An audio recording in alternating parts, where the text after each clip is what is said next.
तर आपण पाहिलं होतं की योसेफ हा अगोदरच देवाने त्याला इजिप्त म्हणजे मिसर देशात पाठवलं होतं. तुम्हाला ती गोष्ट माहिती आहे की कसं त्याच्या भावांनीच त्याला विकलं. पण तिकडं गेल्यावर योसेफ आपण पाहतो की देवाने त्याला वर उचललं आणि देवाने त्याचा उपयोग केला सर्व ते राष्ट्र वाचवण्यासाठी. फक्त इजिप्तचं राष्ट्र नाही जे तिथं दुष्काळ पडला होता, तर त्या इजिप्तच्या राष्ट्राला तर वाचवलंच, पण त्यानंतर आपण पाहतो की त्याने इस्रायल जे परिवार होता याकोबाचा त्याला देखील वाचवलं आणि बाकीचे जे राष्ट्र होते आजूबाजूचे त्यांना देखील वाचवलं, फक्त एका व्यक्तीमुळे. आणि शेवटी तो म्हणतो की जे काही तुम्ही वाईटासाठी केलं पण देवाने ते सगळं चांगल्यासाठी घडवून आणलं, है ना. आणि निर्गम याचा पहिला अध्याय जर तुम्ही पाहिला तर त्याच्यात आपण पाहतो की अजून 5 वर्ष दुष्काळ चालू राहिला. 2 वर्ष ते आले होते हे घ्यायला, धान्य घ्यायला, पण अजून 7 वर्षाचा दुष्काळ होता, तर 5 वर्ष अजून तो चालणार होता. आणि म्हणून योसेफाने विनंती केली फारोला, आणि त्याने त्याचा परिवार याकोब आणि त्याचा परिवार पूर्ण ते इजिप्तमध्ये ते राहायला आले. आणि मग गोशेन म्हणून एक प्रांत होता इजिप्तमध्ये, तिकडे हे इस्रायली लोक राहू लागले. ठीक आहे. आणि पहिल्या अध्यायात आपण पाहतो की खूप सारा काळ लोटलेला आहे. जो एक फारो राजा होता, तो जो योसेफाच्या वेळेस होता तो मरून जातो आणि दुसरे राजे येतात तिकडे, आणि खूप सारा काळ लोटलाय. 200-300 वर्ष निघून गेलेले आहेत. आणि त्या 200-300 वर्षांमध्ये आपण पाहतो की असा एक कोणता वेगळा राजा तिकडे येतो की त्याला योसेफाबद्दल काहीच माहिती नाही. योसेफने काय केलं, कसं वाचवलं इजिप्तला, त्यांना काहीच माहिती नव्हतं. इस्रायली लोकांबद्दल काही माहिती नव्हतं. आणि त्यांना असं दिसून आलं की इस्रायली लोक खूप वाढत आहेत. किती लोक आले होते, पहिलंच वचन जर तुम्ही वाचलं निर्गमचं तर त्याच्यामध्ये दिसेल की 70 लोक आले होते.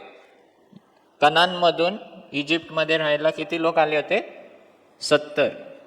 आणि योसेफ तिकडेच होता, त्याचा परिवार तिकडे होता. तर असे मिळून हे 70 लोकांचं 200-300 वर्षात आपण पाहतो की किती लोक झाले आहेत, लाखो लोक तिकडे झालेले आहेत. आणि हा देवाचा आशीर्वाद आहे.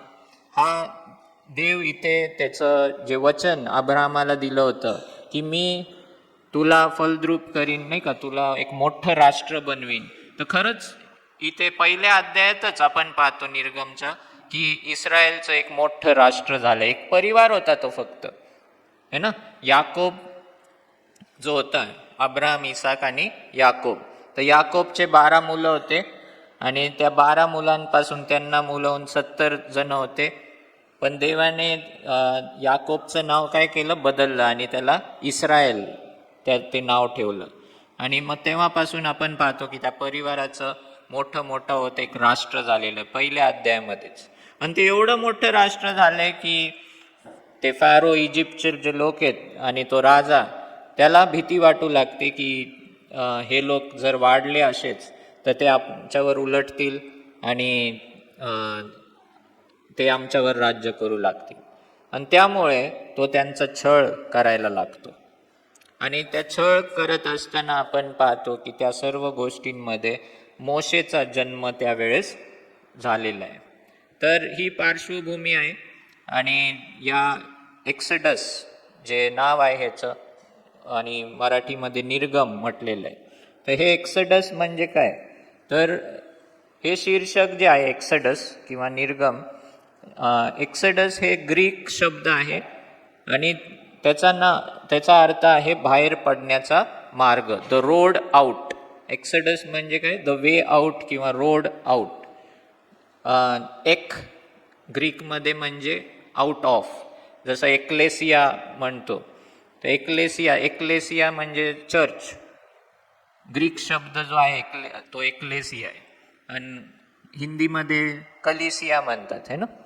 तर तो ग्रीक शब्द एक्लेसिया, आणि एक्लेसिया म्हणजे बाहेर येणे कशातून तरी.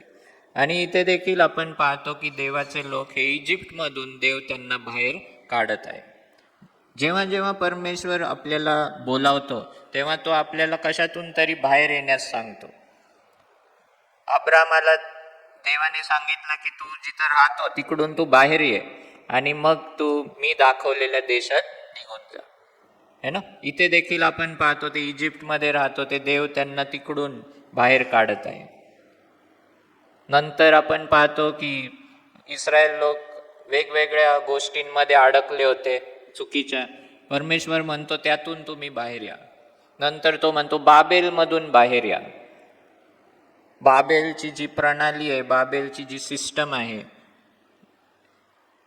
त्या चुकीच्या सिस्टम मधून तुम्ही बाहेर या. आणि आज देखील परमेश्वर आपल्याला सांगते की तुम्ही पापातून बाहेर या. आणि हा एक्सेडस म्हणजे बाहेर येणे. आणि परमेश्वराने त्याच्या लोकांना कसं इजिप्तमधून बाहेर आणलं आणि मग त्या वचनदत्त देशात तो घेऊन जाणार होता, तर ते बाहेर कसं आणलं ती कहाणी आपल्याला या पुस्तकामध्ये दिसते. हे पुस्तक मोशेने लिहिलेलं आहे. पहिले 5 पुस्तकं हे मोशेने लिहिलेले आहेत. आणि त्याची तारीख काय असेल तर 1450 ते 1410 या वेळेस त्याने हे लिहिलं असावं. BC म्हणजे काय, बिफोर क्राइस्ट, ख्रिस्तपूर्व, ख्रिस्ताच्या अगोदर 1400 वर्ष त्यावेळेस हे पुस्तक लिहिण्यात आलं होतं. हे डेट्स कसे बरं आपल्याला मिळतात तर एक खूप महत्त्वाचं वचन आहे बायबलमध्ये. इथे मी लिहिलं नाही पण पहिले राजे याचं 6वा अध्याय 1लं वचन जर तुम्ही वाचलं ते तर तिकडं लिहिलेलं आहे की शल्मोन जेव्हा मंदिर बांधायला लागला तर त्याचं 4थं वर्ष होतं त्याच्या राज्याचं. आणि ते जेव्हा तो बांधू लागला त्यावेळेस असं तिकडं रेफरन्स दिलेलं आहे की त्यांना इजिप्तमधून बाहेर येऊन 480 वर्ष झाले होते. म्हणजे इजिप्तमधून हे इस्रायली लोक बाहेर आले त्याच्यानंतर 480 वर्षाने शल्मोन मंदिर बांधू लागला.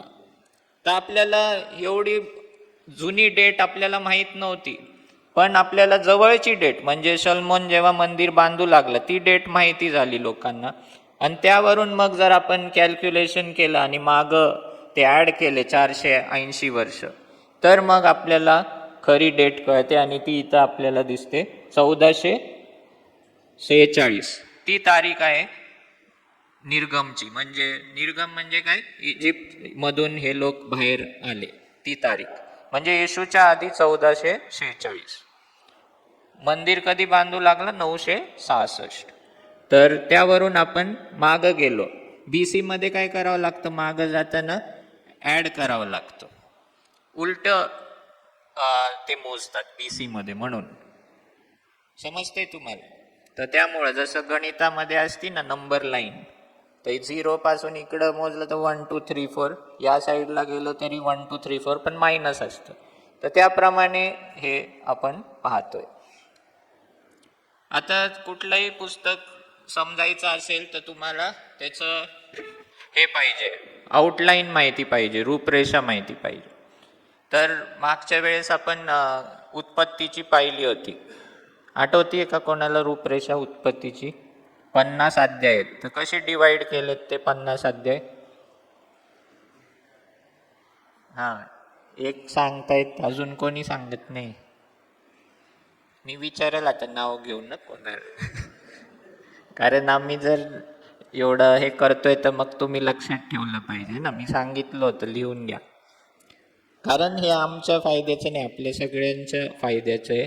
आणि सगळ्यांना त्याचा तुम्हाला विशेष फायदा होईल बायबल वाचताना. तर उत्पत्तीमध्ये 1 ते 11 आहे आणि 12 ते 50. 1 ते 11 मध्ये आपण पाहतो सर्व जगाबद्दल लिहिलेलं आहे, पूर्ण जगाबद्दल इतिहास लिहिलेला आहे पण थोडक्यात. पण 12 ते 50 मध्ये फक्त इस्रायलचा इतिहास सुरू होतो, इस्रायल. आणि त्याच्यामध्ये अब्राम, मग इसाक, मग याकोब आणि मग योसेफ, हे ना, हे 4 लोक आहेत. आणि त्यांचं आपण 12 ते 50 मध्ये पाहतो त्यांची स्टोरी.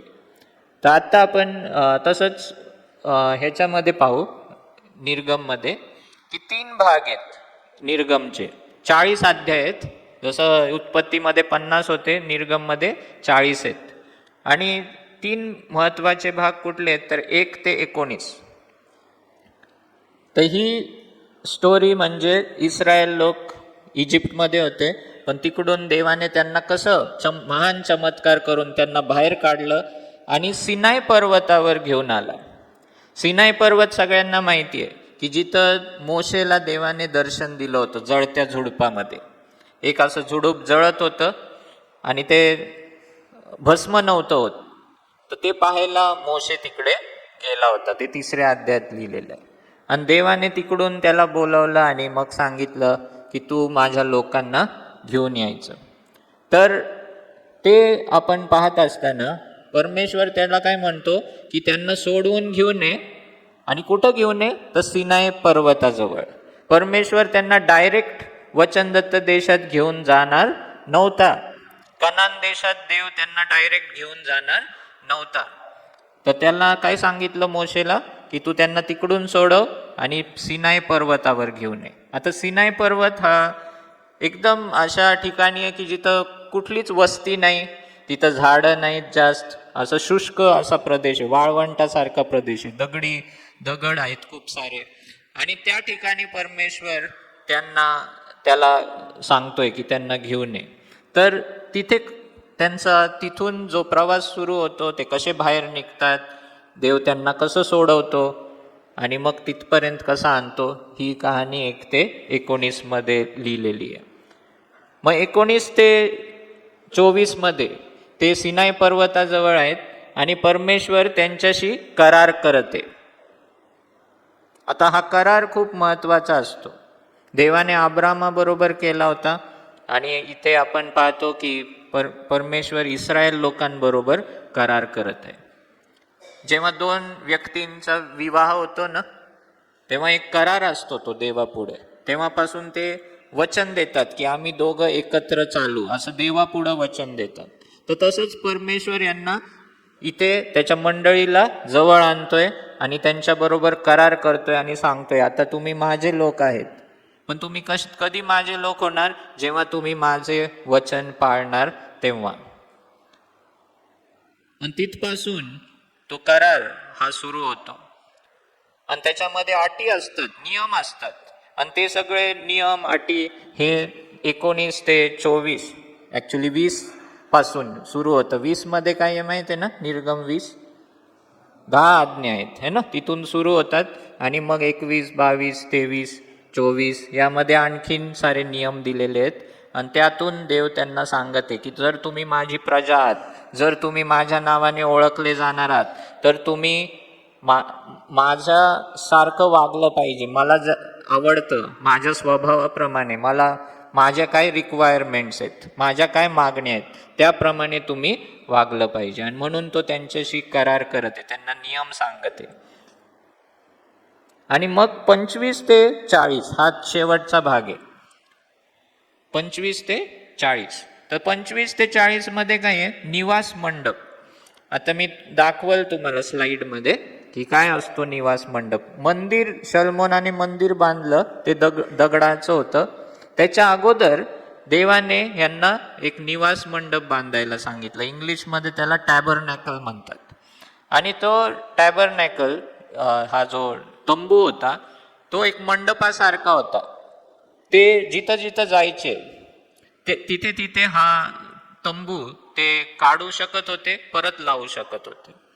तर त्याचं कन्स्ट्रक्शन कसं आहे, त्याच्यामध्ये जे मटेरियल टेबल असेल, कोश असेल, काही दीपस्तंभ असेल, तो कसा बनवायचा, ते सगळं वर्णन खूप डिटेलमध्ये दिलेलं आहे. तर 25 ते 40 मध्ये हे वर्णन आहे. आणि हे वाचत असाल तुम्ही तर त्यावेळेस तुम्हाला खूप बोर होईल, म्हणजे वाचताना की हे याचं माप हे, त्याचं माप ते, ह्याची उंची ते, असं सगळं लिहिलेलं आहे. आणि त्यामुळं खूप बोरिंग वाटतं. पण जर आपण चित्रामधून पाहिलं तर आपल्याला इंटरेस्टिंग वाटेल. तर ते आपण पाहूया. तर या रीतीने निर्गमचं पुस्तक तुम्ही लक्षात ठेवा. तर निर्गम मध्ये कोणते 3 भाग आहेत, 1 ते 19. पहिला भाग जिथं आपण पाहतो की इस्रायल लोक वाढलेले आहेत आणि परमेश्वर त्यांना कसं तिकडून बाहेर काढतो मोशेच्या द्वारे आणि तो सिनाई पर्वतापर्यंत घेऊन येतो. दुसरा भाग आहे सिनाई पर्वताजवळ आल्यावर परमेश्वर त्यांना 10 आज्ञा देतो, त्यांना आणखीन नियम देतो आणि सांगतो की तुम्ही माझी प्रजा आहात, आता माझ्या मनासारखं तुम्ही वागलं पाहिजे, है ना. त्यानंतर आपण पाहतो 25 ते 40 की निवास मंडप, टॅबरनॅकल, हे कसं बांधायचं, त्याचे माप, सगळे गोष्टी, आणि मग त्याच्यामध्ये मी कसा येऊन वास करेल, हे सर्व गोष्टी तिथं दिलेल्या आहेत. आपण एक गोष्ट इथे पाहतो की परमेश्वर त्यांना इजिप्तमधून बाहेर काढते, मिसर देशातून बाहेर काढते. तर हे एक चित्र असं दिसतं, आत्मिक चित्र, की पापातून बाहेर काढते त्यांना. जसं आपल्याला जगातून बाहेर काढतो देव, पापातून, या जगाच्या पापातून बाहेर बोलावतो, त्या रीतीने परमेश्वर त्यांना इजिप्तमधून बाहेर काढते. आणि बाहेर काढल्यावर मग परमेश्वर त्यांच्याशी करार करते आणि मग त्यांना सांगते की आता तुम्ही माझे लोक आहात, आता तुम्ही माझ्या आज्ञा पाळा. नवीन करारात देखील असंच आहे. परमेश्वर आपल्याला म्हणतो की तुम्ही जगातून बाहेर या, पश्चाताप करा, बाहेर या. आणि तो आपल्याला तो काढतो, उद्धार करतो, म्हणजे तो उद्धार करू शकतो. आपण आपला स्वतःचा उद्धार करू शकत नाही. आणि तो उद्धार केल्यावर मग तो म्हणतो आता तुम्ही माझे आहात, तुम्ही माझे लेकरं आहात, आता तुम्ही माझ्या आज्ञा पाळला पाहिजे, आता तुम्ही माझ्या इच्छेप्रमाणे केलं पाहिजे. जुन्या करारात पण कृपा आहे. जुन्या करारात पण आपण पाहतो की देवाने त्यांना 10 आज्ञा इजिप्तमध्ये दिल्या का? इजिप्तमध्ये सांगितलं का हे 10 आज्ञा पाळा, मग तुम्ही पाळल्यावर मग मी तुम्हाला बाहेर काढतो, असं बोलला का तो? नाही. त्याने कृपेनेच बाहेर काढलं,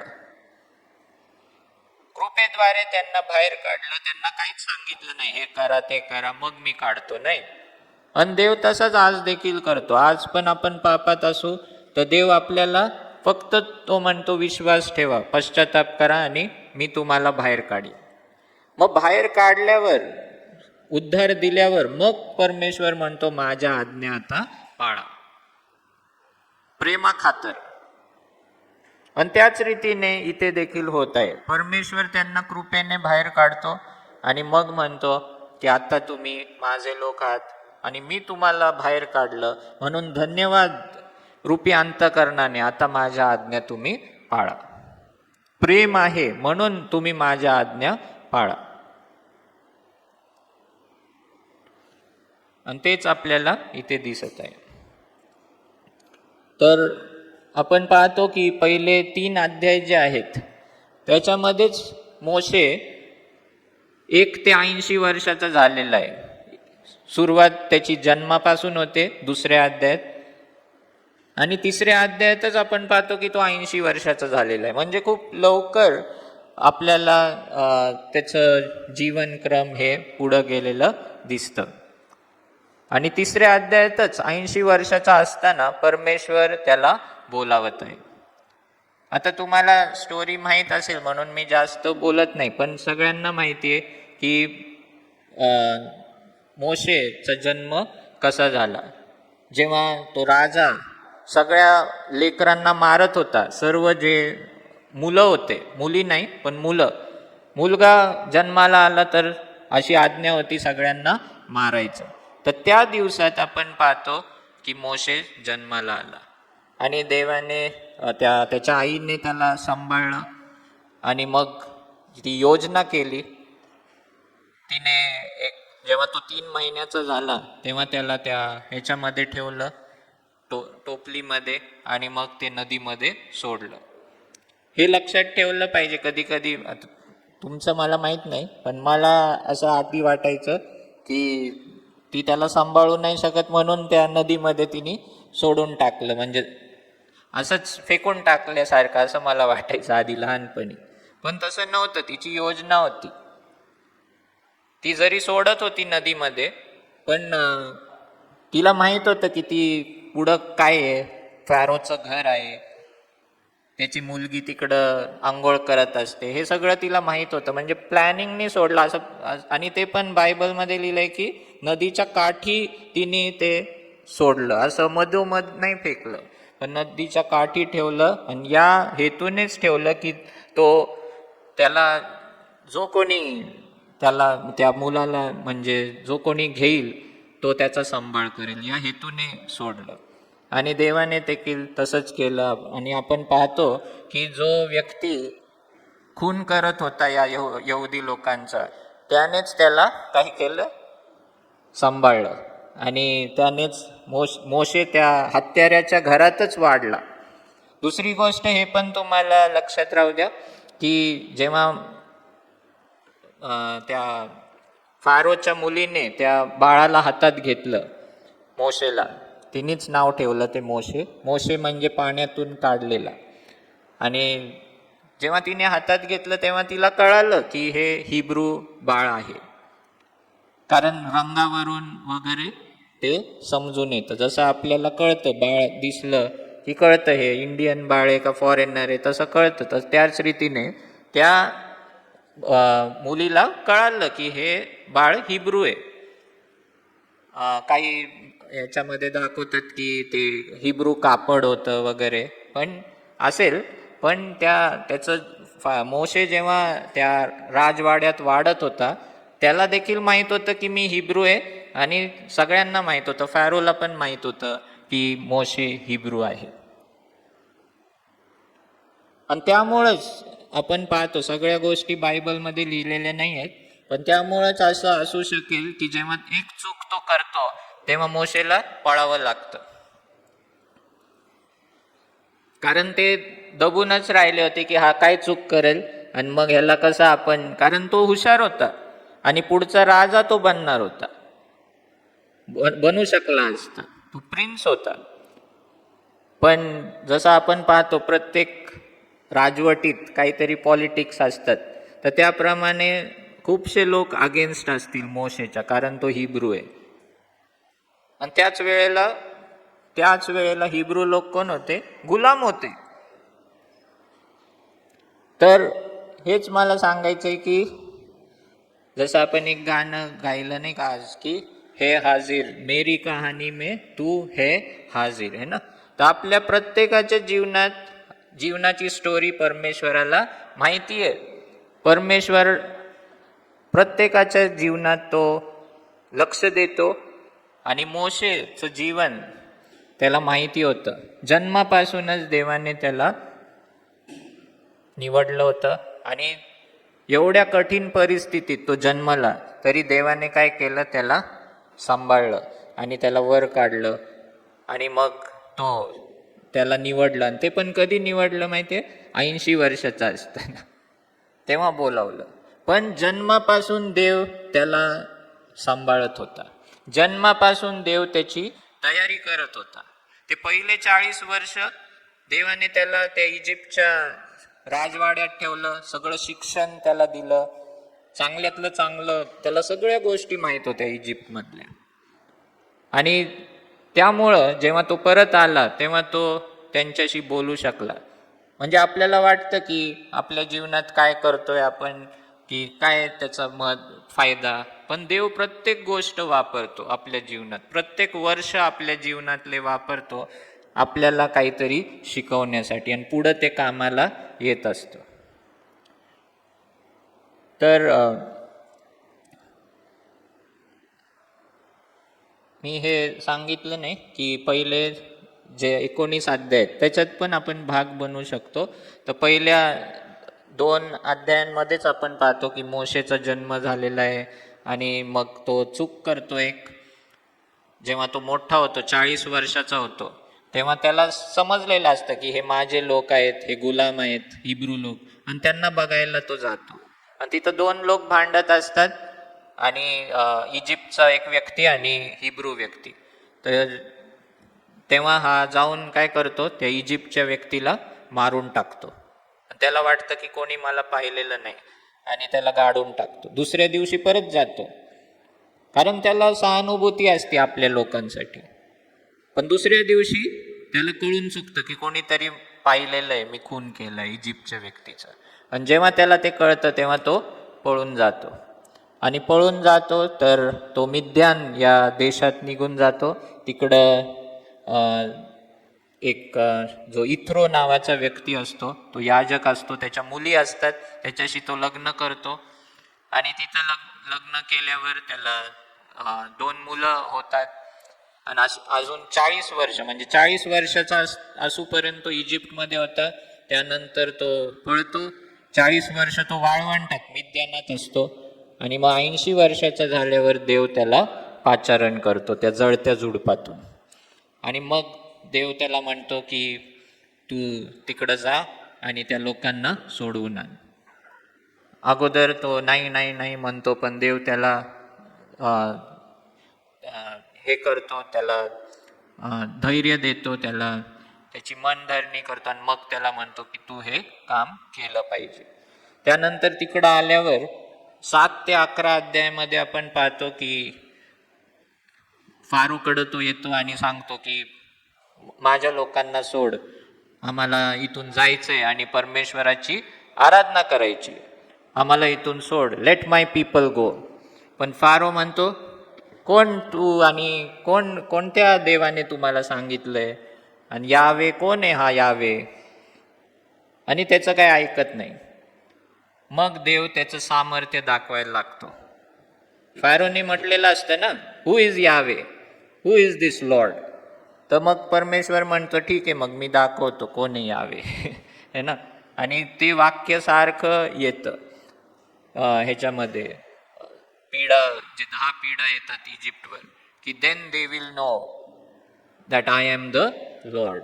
परमेश्वर त्याचं सामर्थ्य प्रत्येक पिढीतून तो दाखवत असतो. इजिप्तच्या लोकांना पण दाखवतो, इस्रायलच्या लोकांना पण दाखवतो, आणि त्याच्यातून तेव्हा त्यांना कळतं की खरंच आपला देव हा किती सामर्थ्यशाली देव आहे. तर ते 7 ते 11 जे अध्याय आहेत त्याच्यात ते 10 पीडा आहेत. आणि त्यानंतर वलांडण सण ते साजरा करतात 12 आणि 13 मध्ये. आणि मग 14 अध्यायामध्ये लाल समुद्र ओलांडणे ती गोष्ट आपल्याला दिसते. आणि मग 15 ते 19 मध्ये लाल समुद्रापासून ते सिनाई पर्वतापर्यंतचा प्रवास हा आपल्याला तिकडे दिसतो. तर अशा रीतीने हे पहिले 19 अध्याय ह्याच्यामध्ये या गोष्टी दिलेल्या आहेत. खूप सारं ॲक्शन पॅक्ट हे अध्याय आहेत. बरेचसे पिक्चर पण बनतात मोशेवर, तर ते या अध्यायांवरच बनतात. मग त्यानंतर ते 19 मध्ये सिनाई पर्वताजवळ आल्यावर देव त्यांना 10 आज्ञा देतो आणि त्याचे नियम देतो. आणि त्यानंतर 25 ते 40 मध्ये आपण पाहतो की निवास मंडपाचं जे मोजमाप आहे तो त्यांना देतो. तर आपण पाहिलं तर अर्ध पुस्तकच जे निर्गमचं आहे त्याच्यामध्येच इतिहास आहे.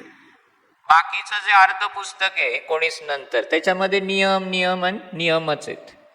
समजते तुम्हाला? तर लहान मुलांना जर तुम्हाला स्टोरी कळायची असेल तर मग तुम्ही 1 ते 19 अध्याय वाचा, त्याच्यात तुम्हाला स्टोरी समजून जाईल. कारण बाकीचे जे अध्याय आहेत त्याच्यामध्ये नियम आहेत.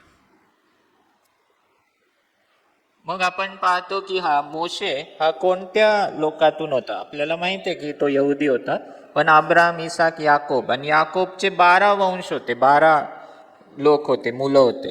तर त्याच्यापैकी लेवी नावाचा जो मुलगा होता, तिसरा मुलगा, रुबेन पहिला मुलगा होता, दुसरा मुलगा शिमोन होता, तिसरा मुलगा लेवी होता, चौथा मुलगा यहुदा होता. तर लेवी या घराण्यातून त्याला लेवीला 3 मुलं होते, कोहात म्हणून, कहात आणि मरारी आणि गर्शोम असे 3 मुलं होते. तर कहातच्या वंशजामधून हा मोशे जन्माला आला होता. त्याचे आई वडील दोघं कहातचे वंशज होते, लेवी घराण्यातले. आणि त्या याजकाच्या वंशात म्हणजे लेवी घराण्यात आपण पाहतो की तो जन्माला आला होता. अजूनपर्यंत याजक देवाने नेमले नव्हते, त्याच्यानंतर नेमले, पण लेवी घराण्यातून तो होता. आणि मग त्याच्या बायकोचं नाव सिपोरा होतं, आणि त्याचे भाऊ आणि बहीण म्हणजे अहरोन आणि मिरियम. तर तुम्हाला आठवतं ना की जेव्हा तो लहान बाळ होता तेव्हा कोण पाहत होतं तो कुठं चाललाय? मिरियम, है ना. म्हणजे मिरियम सगळ्यात मोठी होती, त्यानंतर अहरोन होता, आणि त्यानंतर मोशे होता. तर आपण पाहिलं तर मोशे हा सगळ्यात धाकटा होता. समजते तुम्हाला? आणि देव आपण नेहमी पाहतो की लहान लोकांनाच तो निवडतो. तर इथे पण आपण पाहतो की देवाने मिरियम सगळ्यात मोठी होती, मग अहरोन होता आणि मग मोशे होता. आणि त्याचे मुलं दोन मोशेचे, म्हणजे गर्शोम आणि एलिएझर.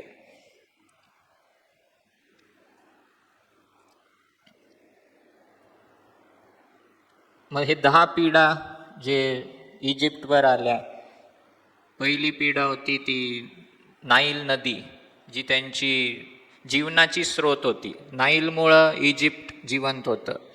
ती ती जे सिव्हिलायझेशन होतं ते नाईलमुळं होतं. तर ते रक्त झालं पूर्णपणे, त्यांना वापरता नाही आलं ते पाणी. मग दुसरी पिढा होती बेडकांची, आणि मग असे वेगवेगळे हे सर्व पिढा आपल्याला दिसतात, 10 पिढा. आता या सर्व पिढ्यांमधून पण आहे ना, देव काय दाखवते, त्याचं सामर्थ्य दाखवते निसर्गावर, की परमेश्वर प्रत्येक गोष्ट तो करू शकतो. प्रत्येक जे नॅचरल गोष्टी आहेत त्याच्यावर त्याचं सामर्थ्य आहे ना. पण नॅचरल बरोबरच आपण जर पाहिलं, तुम्ही जर अभ्यास केला, तर सगळे हे जे पिढा आले ना, सगळ्यांचं एक त्यांचं देव होता त्यांचं. जसं नाईल नदी, ती पण एक देवाप्रमाणे होती त्यांच्यासाठी. हे बेडकांचा पण एक देव होता. अजून दुसरे जे किडे होते वगैरे, त्यांचा पण एक देव होता. वासरू तर तुम्हाला माहितीच आहे, जेव्हा ते बाहेर आले आणि त्यांनी एक वासरू बनवलं नाही का, सोन्याचं. तर ते त्याच्यावर देवाने पिढा आणली. आणि या सर्व पिढा हे दाखवून देतात की परमेश्वर या त्यांचे जे कोणी देव होते त्यांच्यापेक्षा उंच आहे, त्यांच्यापेक्षा वर आहे.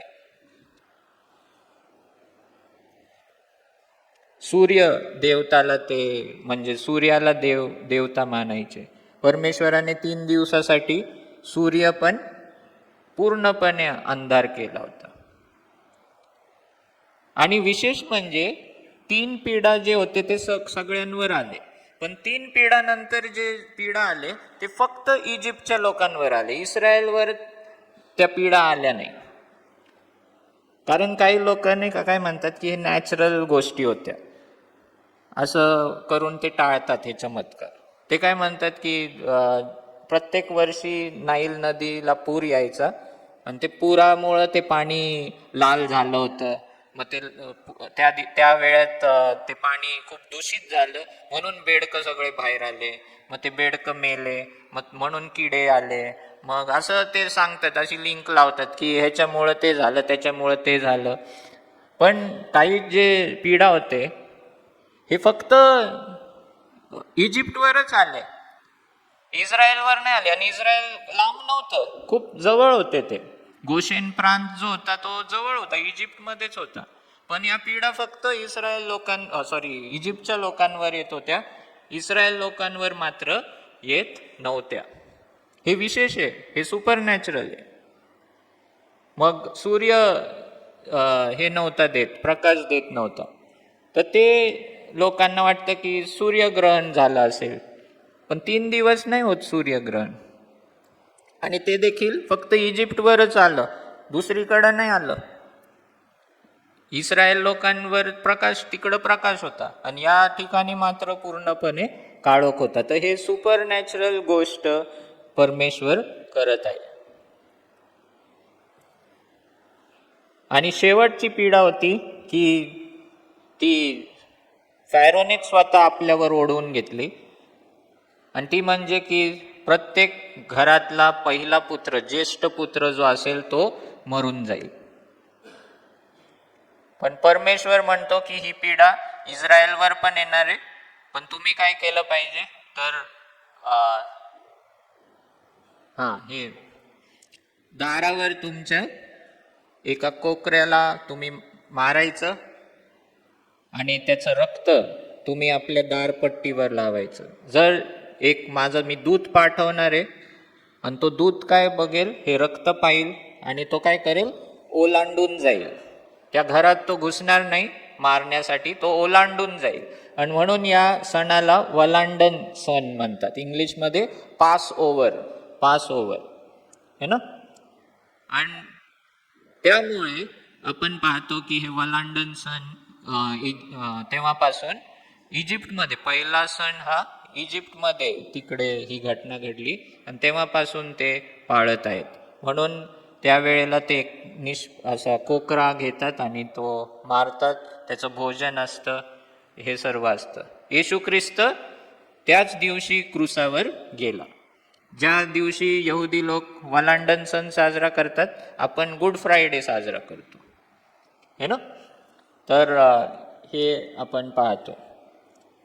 तर ही 10वी पिढा होती.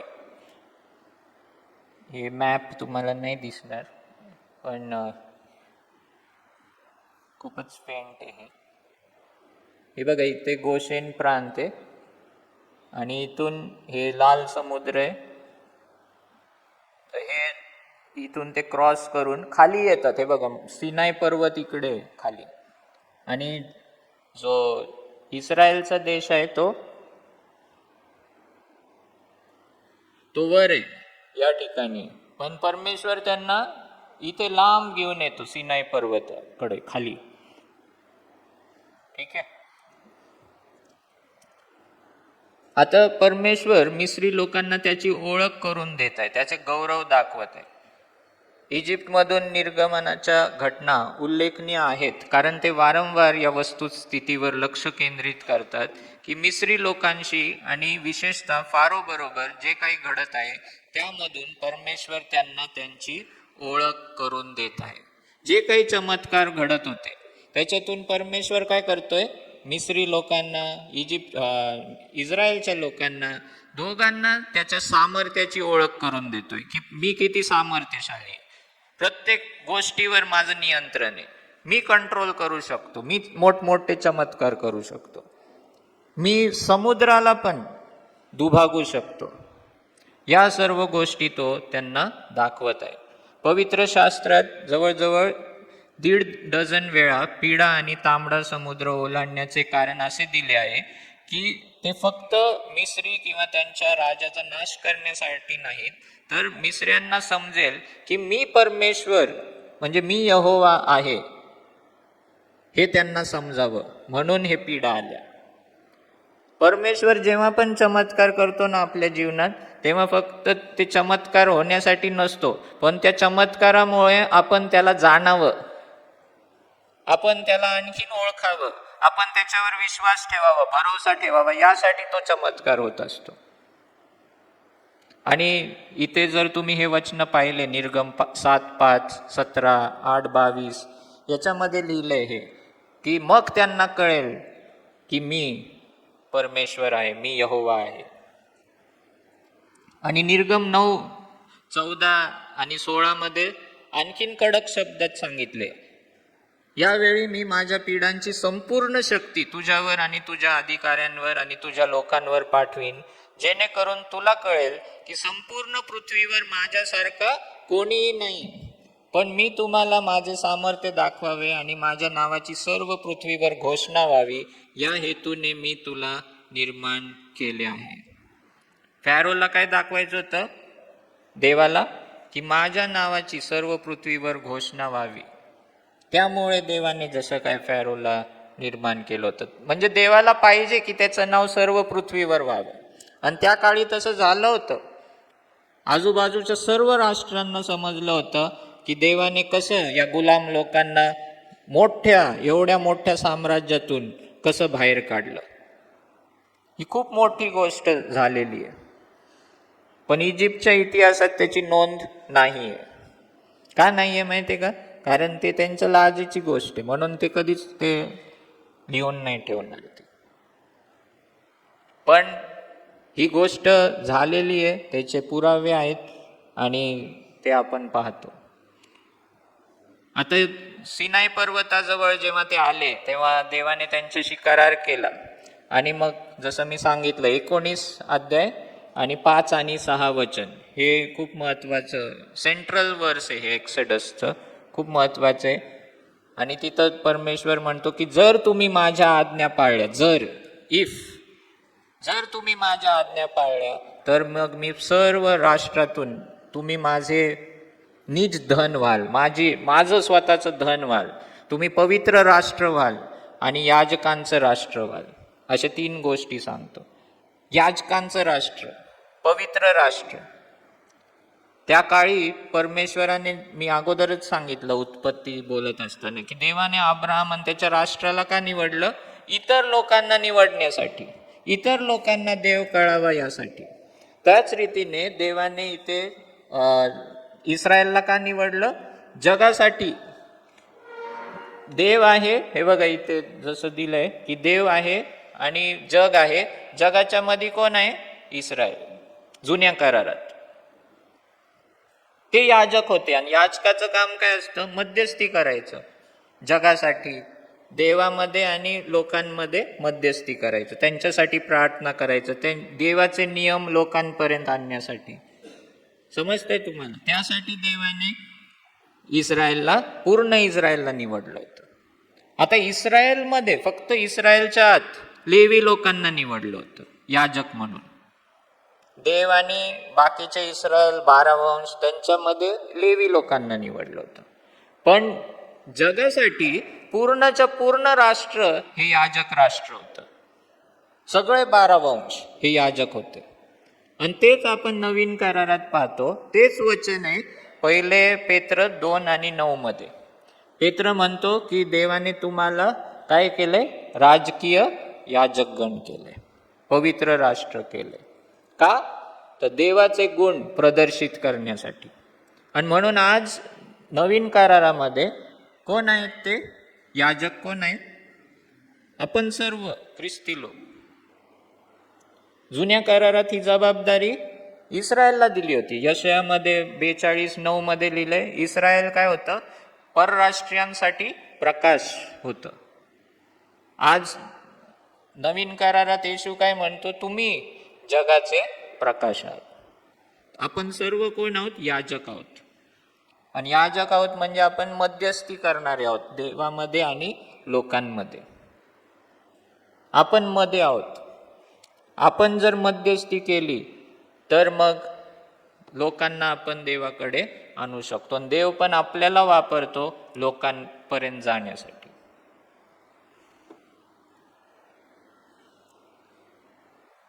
तर ज्या पिढा आपण हे अगोदरच पाहिलं, ज्या पिढा मिसर देशावर आल्या त्याद्वारे परमेश्वर त्याचे वर्चस्व सर्व देवांवर आहे हे तो दाखवत होता. त्याचे सामर्थ्य नाईल नदीवर आहे, वासरांवर आहे, सूर्यावर आहे, निसर्गातील प्रत्येक वस्तूवर आहे हे त्याने दाखवून दिले. आणि मग आपण पाहतो की 19:20 मध्ये 10 आज्ञा आपण पाहतोय ना. 10 आज्ञा पण खूप महत्वाच्या आहेत. आता 10 आज्ञाच्या अगोदर काही आज्ञा नव्हत्या का? लोकांना माहित नव्हतं का चोरी करू नका हे चुकीचं आहे, चोरी करायची हे चुकीचं आहे, खून करायचं हे चुकीचं आहे, हे माहित होतं. उत्पत्ती 9:6 मध्येच लिहिलेलं आहे की जर कोणी तुम्ही एका व्यक्तीने जर दुसऱ्या व्यक्तीचं रक्त सांडलं तर मग त्याचं देखील रक्त सांडण्यात येईल.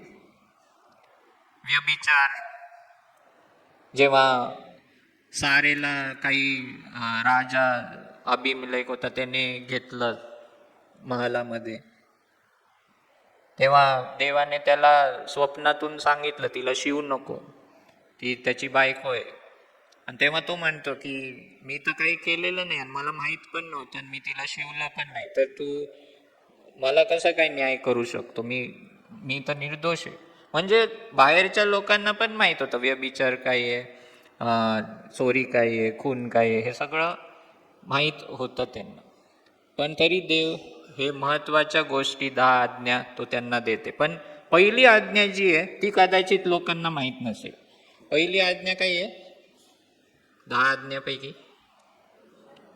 तुला माझ्यासमोर अन्य देव नसावे. त्या काळात सगळ्या राष्ट्रांकडे अनेक देवता होते, अनेक.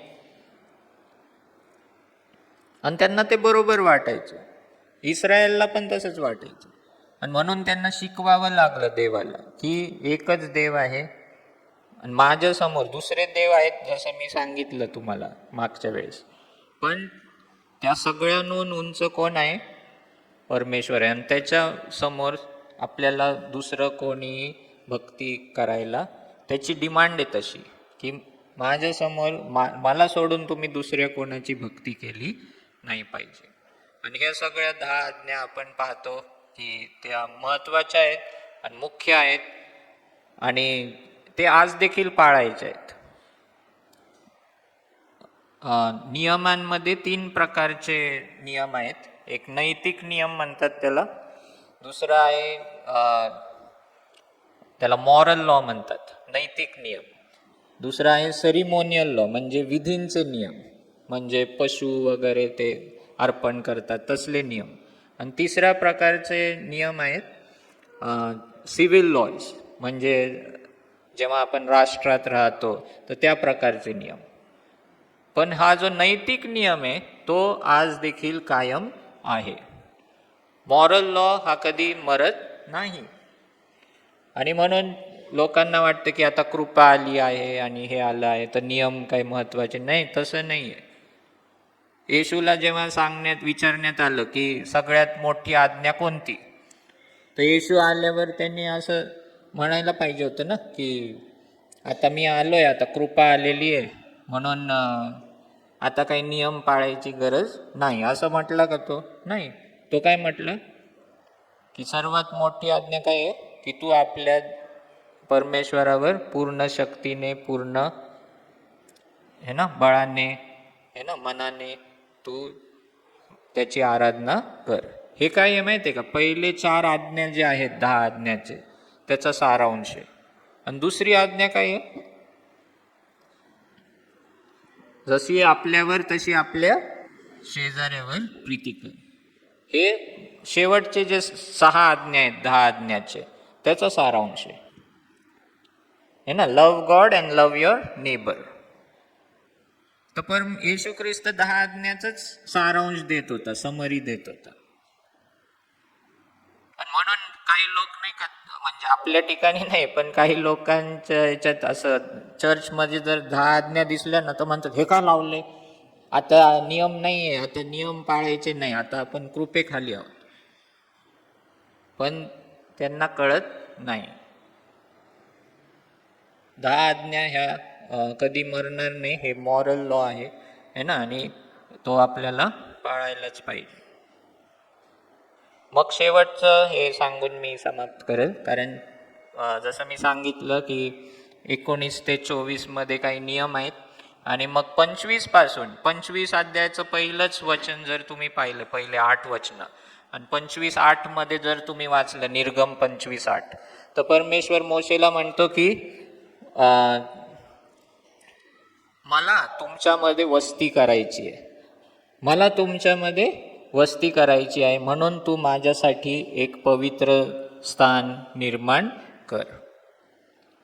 नवीन करारात असं वचन आहे ना की तुम्ही माझ्यावर प्रीती नाही केली, मी तुमच्यावर आधी प्रीती केली. परमेश्वर नेहमी पहिलं पाऊल टाकतो.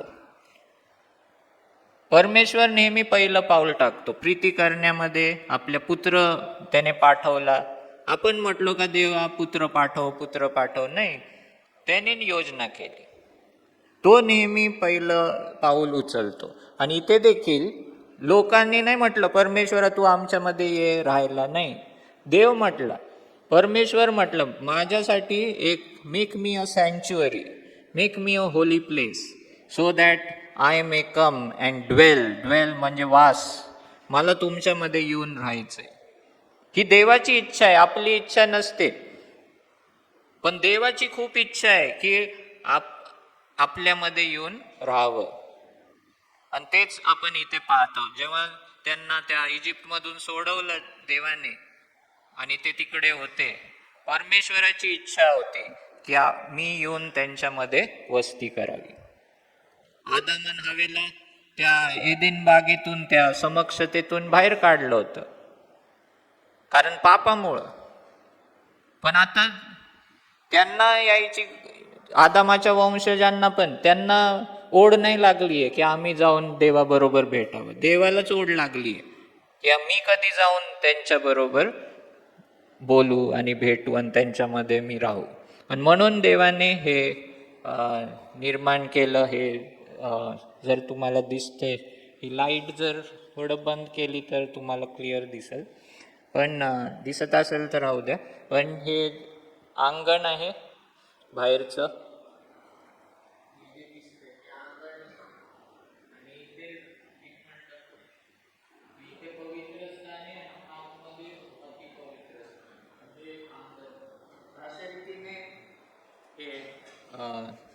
परमेश्वराने आपल्याला मोशेला बनवायला सांगितलं होतं. हे क्लोजअप आहे त्याचा पवित्र स्थानाचा. आणि हे सगळं असं वेगवेगळं बांधलेलं आहे, म्हणजे हे काढू शकत होते. आणि आता वेळ नाही आहे सगळं एक्सप्लेन करायला, पण मी जस्ट चित्र दाखवतोय. पण ते जिथं जिथं फिरायचे तिथं तिथं हा मंडप ते उभा करू शकत होते. आणि जे पवित्र स्थान आणि अतिपवित्र स्थान होतं त्याच्यातल्या गोष्टी सगळ्या सोन्याने बनवल्या होत्या. अंगणातल्या गोष्टी ह्या पितळ वापरलं होतं, पण पवित्र स्थान आणि अतिपवित्र स्थान हे सोन्याने बनवल्या होत्या. लाकडी होते पण सोन्याने मढवल्या होत्या. काही गोष्टी प्युअर गोल्डच्या होत्या. पण त्याच्यावर असे कातडी 4 प्रकारचे कातडं बनवायला सांगितलं होतं आणि त्याचं पडदे बनवून हे कवर्ड होतं. म्हणजे आतमध्ये सोनं आहे पण ते दिसायचंच नाही, बाहेरून नाही दिसायचं. बाहेरून झोपड्यासारखं दिसायचं, पण आत गेलं तर आत सोनं दिसायचं. हे होम वेदी म्हणतात त्याला, ब्रेझन ऑल्टर, ज्याच्यामध्ये एवढं मोठं ती वेदी होती की एक बैल देखील तिथे सॅक्रिफाईस करू शकत होते ते. अशा रीतीने ते ऑल्टर होतं, ब्रॉन्झ ऑल्टर, होम वेदी. मग हे पाणी याजकांना धुवायसाठी. आणि हे दीपस्तंभ आहे, हे प्युअर गोल्डचं होतं. हे एका झाडाला दर्शवित आहे, एक झाड, बदामाचं झाड, त्याप्रमाणे हे बनवलेलं आहे. हे मेज आहे ज्याच्यावर 12 भाकरी ठेवण्यात यायच्या, रोज या बदलण्यात यायच्या. 12 का तर 12 वंश आहेत म्हणून. आणि हे धूपवेदी ह्याला म्हणतात, धूपवेदी, ऑल्टर ऑफ इन्सेन्स. तर इथे ते रक्त येऊन शिंपडायचे आणि इथे काही मसाले टाकून तो एक धूप निर्माण व्हायचा. तिथे प्रार्थना करायचे ते. आणि हे अतिपवित्र स्थानात, परमपवित्र स्थानात, हे याला म्हणतात आर्क ऑफ द कव्हनेंट, कोश, पवित्र कोश. तर इथे 2 देवदूत आहेत आणि हे खाली पाहत आहेत. आणि ही जी जागा आहे तिकडे ते रक्त शिंपडलं जायचं वर्षातून एकदा. आणि ते शिंपडल्यावर मग 1 वर्षासाठी पाप क्षमा व्हायची. तर अशा रीतीने हे इथं फक्त एकदाच तो याजक जायचा वर्षातून, 7व्या महिन्याच्या 10व्या दिवशी.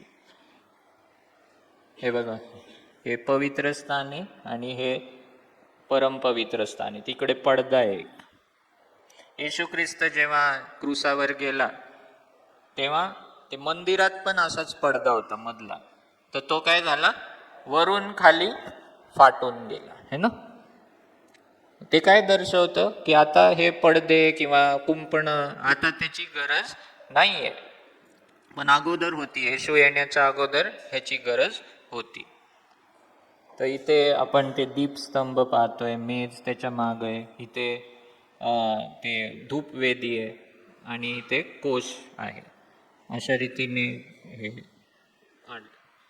या जागेला दयासन म्हणतात. जिथे ते रक्त शिंपडलं जातं ना, त्या जागेला दयासन म्हणतात.